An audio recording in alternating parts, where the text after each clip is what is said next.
Dewan Penasehat Tim Pemenangan Ganjar Mahfud merespon hasil survei yang menempatkan pasangan Ganjar Mahfud di bawah Prabowo Gibran.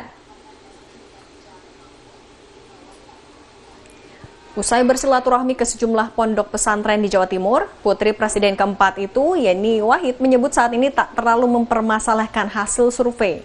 Ia menyebut TPN Ganjar Mahfud fokus memenangkan pasangan calon nomor urut 3 di pemilu 2024. Survei ini sangat bergejolak, tiap minggu berbeda, bahkan tiap hari juga berbeda. Lalu kemudian di banyak daerah, saya banyak bicara dengan orang-orang yang melakukan survei, itu berbeda-beda semua. Jadi bahkan para pelaku survei juga kebingungan dalam membaca datanya. Jadi saya rasa kita konsentrasi saja untuk melakukan sosialisasi terhadap pasangan Ganjar Mahfud, kemudian bekerja keras, insya Allah ke depan pasti akan menang.